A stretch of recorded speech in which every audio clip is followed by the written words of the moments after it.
explica de nuevo que un chosno? Ah, después de bisabuelo viene tatarabuelo y después chosno. Ah, entendí. Entonces vos sos el chosno. No, él es el chosno. ¿Qué? Ay, después te explico.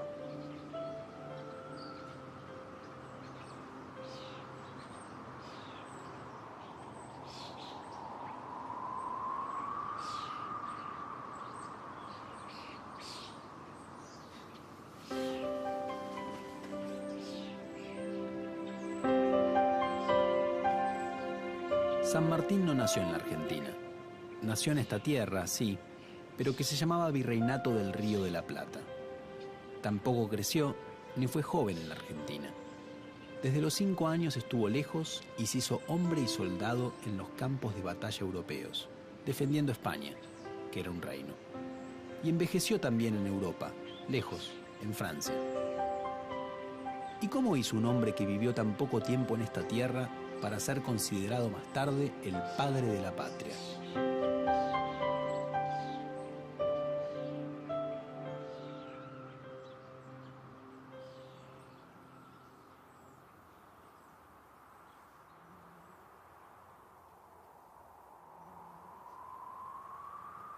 Si nos apuramos, llegamos antes de la noche.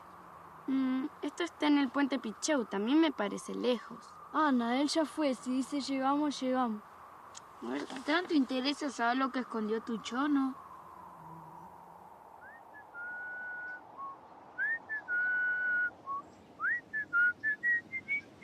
¿Qué silbas, Diego? La marcha de San Lorenzo. Febo asoma, ya sus rayos iluminan el histórico convento. Tras los muros. ¿Qué? ¿Tu chono era esclavo? Chono no, mi chosno. Después de bisabuelo viene tatarabuelo y después chosno. Mi chono fue esclavo. ¿Y sabes qué? Conoces a San Martín. No te creo. Mentiroso, ¿De verdad? Sí. No. No lo defiendas. José Francisco de San Martín nace el 25 de febrero de 1778 en Yapeyú, un pueblo que había sido parte de una misión jesuítica ubicado en la actual provincia de Corrientes. Es hijo del militar español Juan de San Martín y de Gregoria Matorras. Cuando José tiene 5 años, su familia se marcha a España. A los 11, entra en la carrera militar y en la década de 1790 participa en distintas acciones bélicas.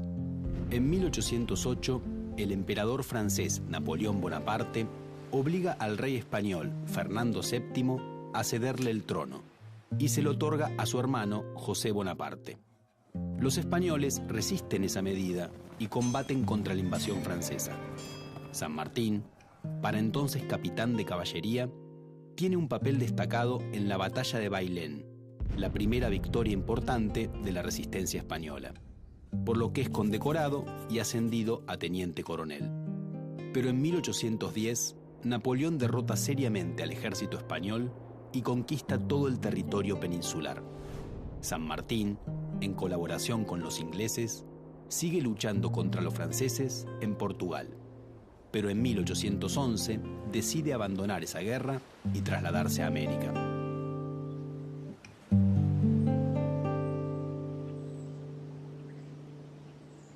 Pero yo no entiendo. Si tu chono era esclavo, entonces era negro. Sí, era negro y esclavo. Diego, ¿se lo puedo explicar? No, yo se lo explico. Mi chono se casó con una mestiza, hija de un indígena y un español. Y ahí nació mi tatarabuelo, que fue un sambo. Ahora no me acuerdo más de historia. No recuerdo bien qué me dijo mi papá. Y acá estoy yo. Una carrera.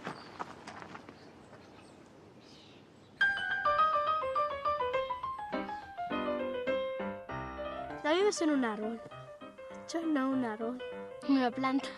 Un cerro. Un corcho. Una especie de choclo. Abuelo, bisabuelo, tatarabuelo, yo. Aceira. Unas papas fritas. Un hacha. Una tristeza. ¡Qué genio!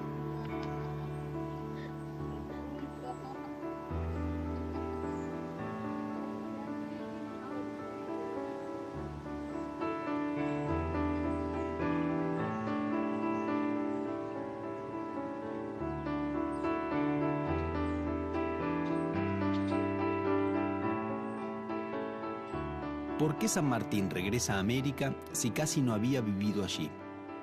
Desde 1808, los americanos prestan un entusiasta apoyo a la resistencia contra Napoleón. A pesar de eso, siguen siendo tratados como inferiores, lo cual va generando enfrentamientos entre españoles y americanos. San Martín presencia esa tensión, lo cual afianza su identidad americana. También el contacto con los ingleses influye en su visión de los acontecimientos. En Inglaterra hay logias, es decir, clubes secretos, en los cuales americanos de distintas regiones conspiran para lograr la independencia de sus territorios del Imperio Español. Antes de viajar a América, San Martín pasa una corta temporada en Londres e ingresa en una de esas logias. Una segunda razón para volver es que en el Río de la Plata, donde hay pocos militares profesionales, un oficial destacado como él puede lograr una alta jerarquía.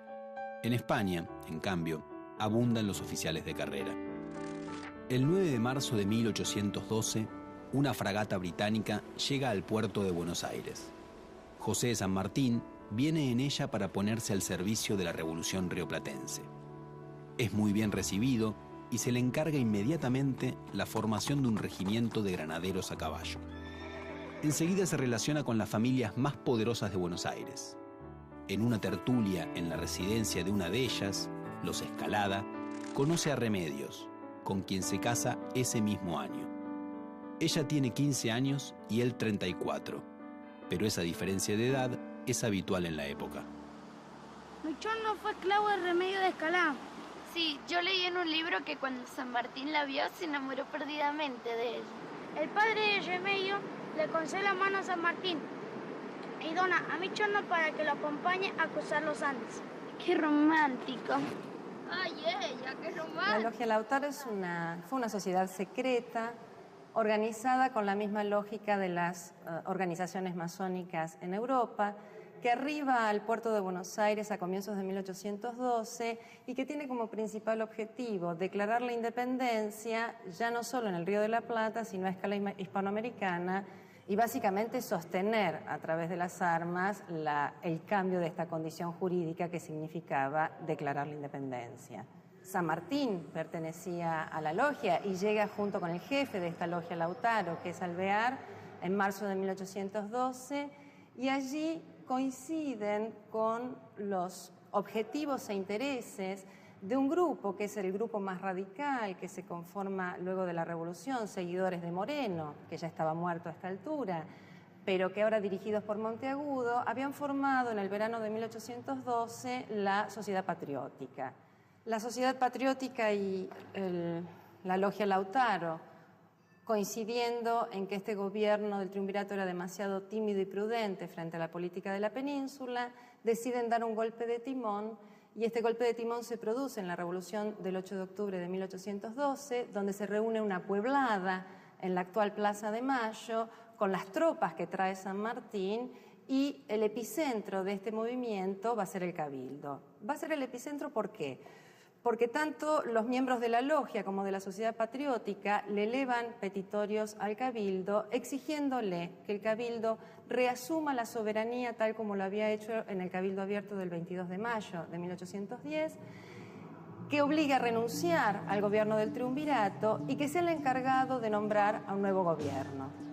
El regimiento de granaderos a caballo tiene su bautismo de fuego en febrero de 1813, cuando derrota a los realistas en el combate de San Lorenzo. Un año más tarde, San Martín es enviado a reemplazar a Manuel Belgrano en la dirección del Ejército del Norte, que acaba de ser vencido en el Alto Perú, la actual Bolivia. En las pocas semanas en que se mantiene como su comandante, confirma sus ideas acerca de que ganar la guerra, es decir, llegar hasta Lima, base del poder realista, a través del Alto Perú, es muy difícil por lo complicado del terreno y por la fuerte posición que allí tienen los realistas. Diseña entonces un plan alternativo que propone atacar primero a los realistas que ocupan Chile para luego avanzar hacia Lima por mar. Es por eso que San Martín pide ser relevado del mando del Ejército del Norte y ser designado intendente de Cuyo para llevar adelante su plan. Rápidamente construye una excelente relación con la élite de Mendoza, capital cuyana. Cuando a principios de 1815 el director supremo Alvear intenta alejarlo de la intendencia, los mendocinos organizan un cabildo abierto que logra mantenerlo en el puesto. Al poco tiempo, el gobierno de Alvear cae. San Martín empieza a organizar el Ejército de los Andes y es designado su general. Presiona al Congreso, que se reúne en Tucumán en 1816, para que declare la independencia, ya que para empezar la campaña necesita estar al frente del ejército de un estado independiente y no ser calificado como rebelde. El nuevo director supremo, el porteño Juan Martín de Pueyrredón, le asegura su total apoyo a la campaña de Chile, mientras que San Martín le garantiza el respaldo de la logia Lautaro para gobernar.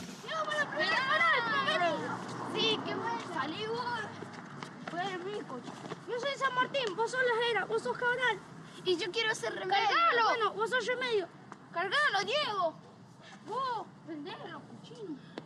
Tápese los oídos.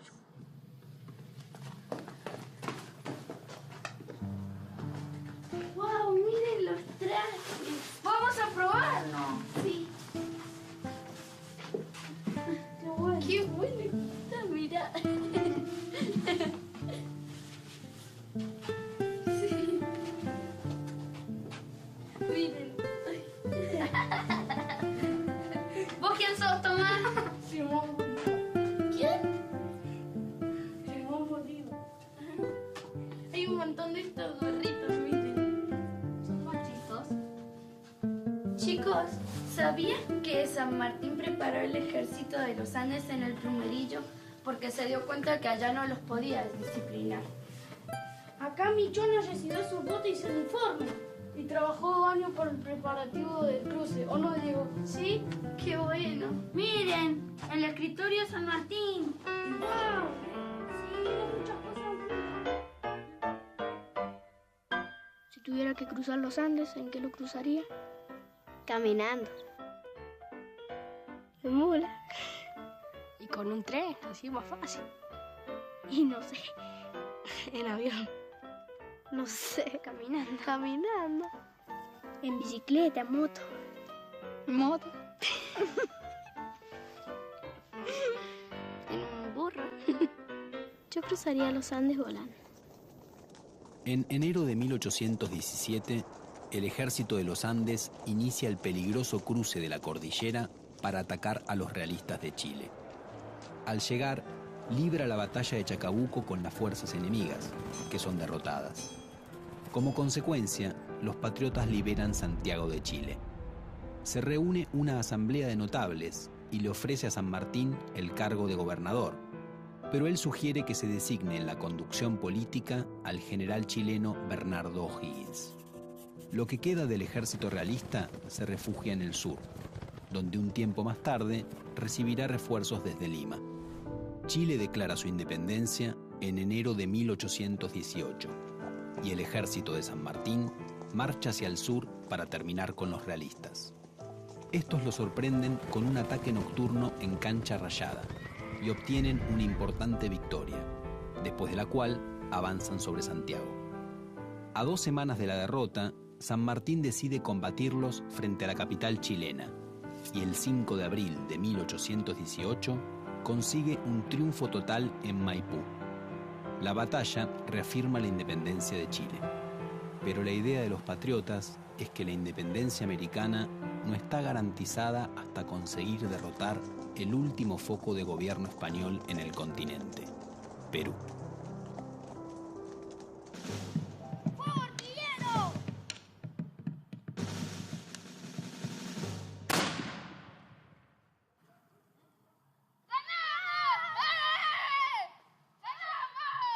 El Ejército de los Andes tiene una etapa de organización medido en tiempos reales verdaderamente veloz. Eso dependió de una estrategia política liderada por San Martín y apoyada por el gobierno central en Buenos Aires, el gobierno revolucionario, que generó en poco tiempo una movilización de personas y de recursos realmente importante. estuvo formado por más de 5.000 varones, entre los cuales se destacaban contingentes provenientes de Buenos Aires y de otras provincias, por una población cuyana representada fundamentalmente por mestizos, indios y por negros esclavos. La imagen de ese cruce y de ese arribo al Valle Central chileno es prácticamente como un juego de ópera, ¿no? En donde diferentes falanges o regimientos van convergiendo en un punto después de llevar a cabo una estrategia, diríamos, de confusión, sobre todo para los generales y el ejército realista que estaba, ¿no es cierto?, del otro lado de la cordillera, que tenían conocimiento que se estaba armando un ejército en Cuyo. Esto no era desconocido por las autoridades realistas en Chile. Lo que ocurre es que hubo toda una estrategia de distracción que pensaban que iban a pasar por el sur, cuando en realidad fue un efecto envolvente. Entonces, cuando el ejército realista se encuentra frente a esa agresión, diríamos esa campaña que realmente era ofensiva, ya tenía muy pocas chances de poder movilizarse para otro lado. Entonces, en la cuesta de Chacabuco se produce el enfrentamiento que da el éxito al ejército patriota. Saquen. ¿Y para qué es esto? Ustedes saquen. Bueno, los que tienen palos largos, que son los oficiales, comerán carne salada. Los que tienen palos cortos, que son los soldados, comerán galletitas de semona. Oh. Mateo, ¿puedo ir a buscar agua? ¿Por qué siempre yo?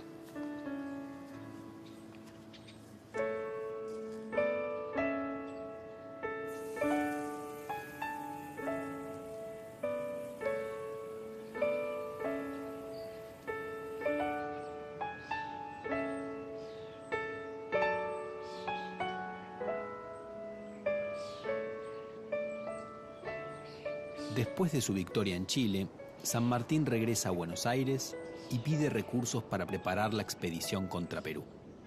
El gobierno de Pueyrredón tiene dificultades para conseguir fondos porque está empeñado en una lucha contra las provincias del litoral. San Martín decide entonces abandonar la dirección del ejército y ante esa presión, el gobierno consigue parte del dinero. El resto lo obtiene O'Higgins en Chile. Sin embargo, antes de que empiece la campaña, el gobierno rioplatense le ordena que marche a Entre Ríos y a Santa Fe para dar fin a la resistencia contra el poder central. Pero San Martín se niega.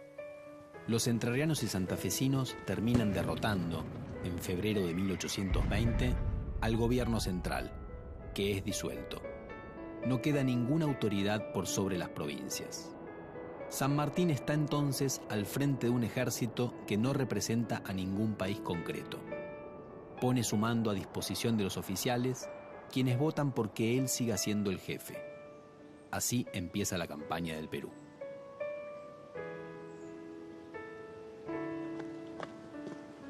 ¿Qué te pasa, Mateo? No sé, me duele la panza. Creo que fue el agua que me hiciste tomar. ¿Qué le pasa? Le duele la panza. Debe estar apunado.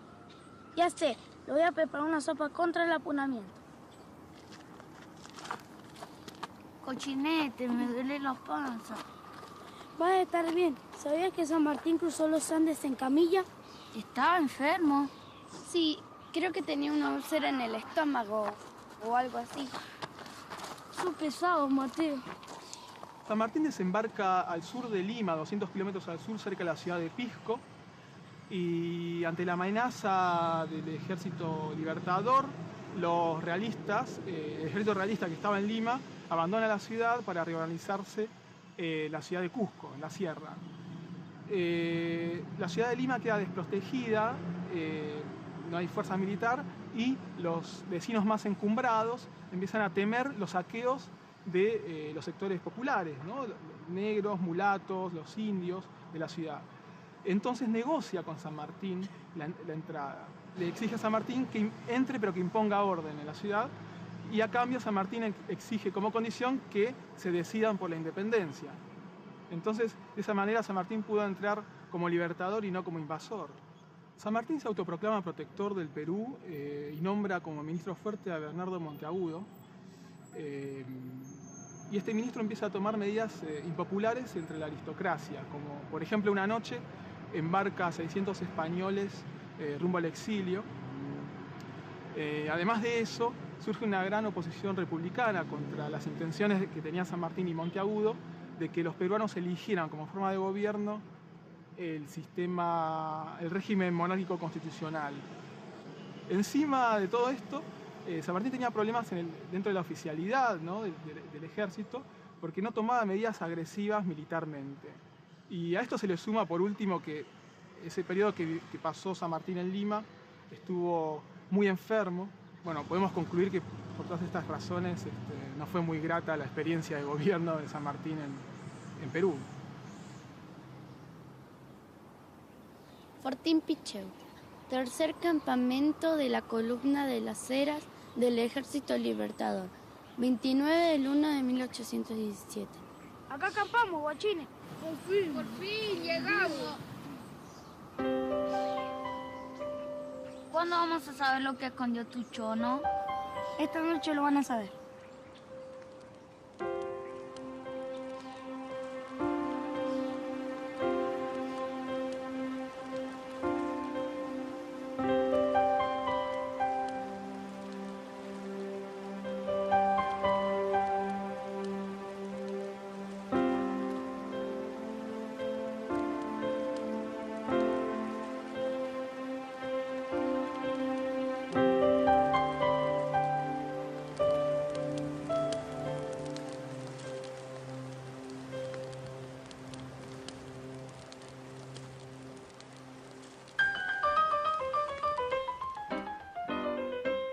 Remedios, ¿te querés casar conmigo?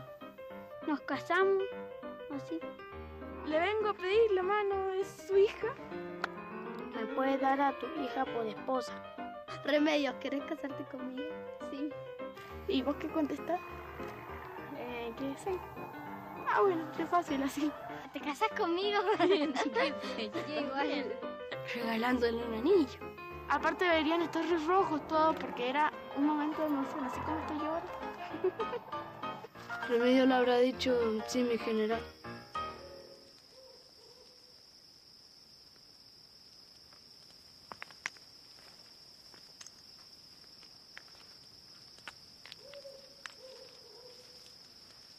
En este pozo están las cartas que escribió mi chosno.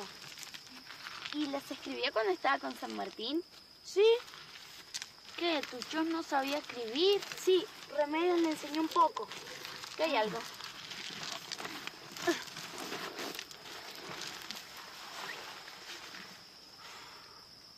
Esto era lo que les quería enseñar.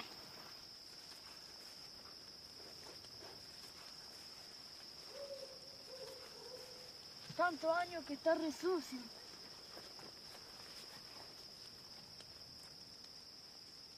Mi general eligió el sábado 8 de julio de 1821 para proclamar la independencia del Perú. Le encargó al Cabildo de Lima que preparara la ceremonia, de la misma manera en que se celebran las proclamaciones de los reyes españoles. San Martín escribió que donde antes el pueblo juraba su esclavitud, este glorioso día va a jurar su libertad. En la mañana de ese sábado se reunió una multitud. A mí me tocó estar de guardia delante del estrado, que se ubicó delante del Palacio Virreinal de Lima. Mi general había diseñado una bandera roja y blanca y un noble peruano la armó como estandarte. San Martín se la mostró a la multitud y gritó, desde ahora el Perú es libre y soberano. En julio de 1822, San Martín abandona Lima para encontrarse en Guayaquil con Simón Bolívar, el libertador del norte de Sudamérica. Nunca se supo qué se dijeron en esa entrevista secreta, pero el resultado fue que San Martín dejó la conducción de la última campaña contra los realistas en manos de Bolívar. Se ha especulado mucho sobre las razones de esa decisión, que San Martín estaba cansado, que los dos eran miembros de una logia masónica en la cual Bolívar tenía un grado mayor. Lo cierto es que San Martín no tenía ningún estado detrás y solo contaba con su ejército, al tiempo que Bolívar contaba con el apoyo de la recién formada Colombia y de un ejército poderoso que podía quebrar la igualdad de fuerzas que había entre patriotas y realistas en Perú. Mi general entró al Palacio de Guayaquil caminando rápido, dando pasos largos. Yo lo seguía de cerca. Mientras cruzábamos los salones, los oficiales del ejército colombiano lo iban saludando respetuosamente. Me instalé en un rincón tratando de no hacer ni un ruido. Los dos estaban muy serios al principio. Bolívar casi no podía quedarse quieto. Mi general parecía incómodo. Enseguida se fueron apaciguando. San Martín fue el primero en hablar. Se acercó a Bolívar y dijo: ¿cómo sigue esto?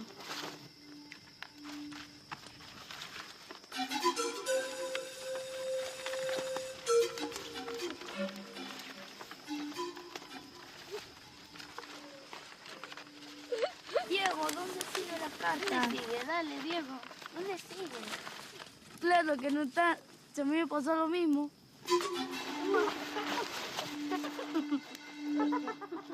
En las escuelas de Argentina se fue construyendo una imagen de San Martín necesaria, o al menos considerada necesaria, para poder construir una identidad nacional. Y San Martín aparece como una especie de héroe, como un ídolo. Eso fue llegando a las escuelas, sobre todo como una herramienta para que los chicos se identificaran con ese San Martín y lo tomaran como un modelo moral. Y de esto, que era un dato real, que es el gran militar, el brillante estratega, se fue construyendo también el gran padre, el gran marido, el gran hombre que era San Martín. Uno puede pensar que San Martín efectivamente fue un gran hombre, un gran militar, un gran patriota, pero de ahí a pensar que fue un superhéroe o a pensar que fue perfecto, en realidad le estamos siendo poco honestos con San Martín y con los chicos. Creo que San Martín tiene muchos aspectos interesantes, pero también es un tipo que dudó, que tuvo angustias, que fue y vino, que tuvo contradicciones, y eso lo hace humano. Yo creo que si uno mira, por ejemplo, las máximas que escribió para sus hijas, para su hija, uno puede pensar, bueno, pero ¿quién necesita escribir por escrito cómo educar a su hija? Probablemente alguien que no sabe muy bien cómo hacerlo. Y eso no va en contra de San Martín. En todo caso, nos permite ver que como esposo, como padre, como amigo, seguramente tuvo un montón de falencias. También la imagen de un superhéroe nos lleva a pensar que tiene que haber una persona buena que venga a salvarnos, porque fue esa persona buena la que hizo grande el país. Al país lo hicieron grandes un montón de personas, muchas de ellas sin nombre ni apellido, ¿no? A veces se dice que junto con San Martín luchaban los negros, los pobres, los gauchos, las mujeres. Fíjate que no tienen nombre, porque son personajes colectivos. Y también muchos de esos personajes colectivos pueden servir como ejemplo para mirar cómo entregarse a una causa, a una idea, a un objetivo en común. Y creo que San Martín, si estuviera presente, podría mirar hacia atrás y decir: lo más fuerte que hicimos fue aunar estas voluntades en un proyecto colectivo. En 1824, San Martín vuelve a Mendoza y pide permiso para regresar a Buenos Aires, donde su esposa Remedios está muy enferma. Bernardino Rivadavia, el ministro de gobierno de esa provincia, no se lo permite. El partido que gobierna Buenos Aires es hostil a San Martín, porque este se negó a luchar contra Santa Fe y Entre Ríos unos años antes. Cuando finalmente el general puede entrar en la ciudad, Remedios ya ha muerto. San Martín se reúne con su hija Mercedes, a quien apenas conoce, y se marcha con ella a Europa. Cuando el grupo de Rivadavia cae en desgracia, San Martín vuelve al Río de la Plata. Al llegar se encuentra con que su antiguo subalterno, el general Juan Lavalle, ha fusilado al gobernador de Buenos Aires, Manuel Dorrego. Lavalle le ofrece la gobernación, pero San Martín se niega a ingresar en las luchas civiles y retorna a Francia. Se instala en una casa en un suburbio de París, Granbourg.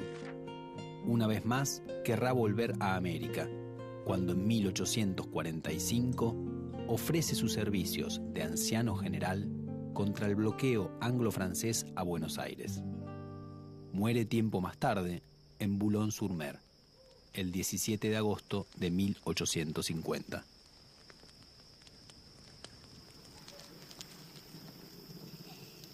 Hoy voy a empezar a escribir un diario. Y era hecho por vos, ¿quién la va a sacar? Qué malo.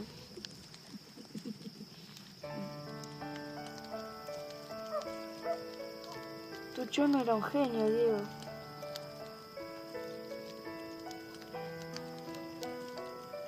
¿Qué estás haciendo?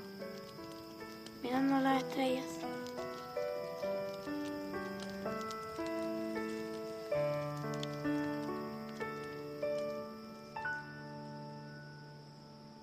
Cuando decimos que San Martín cruzó los Andes, no decimos que lo hizo solo.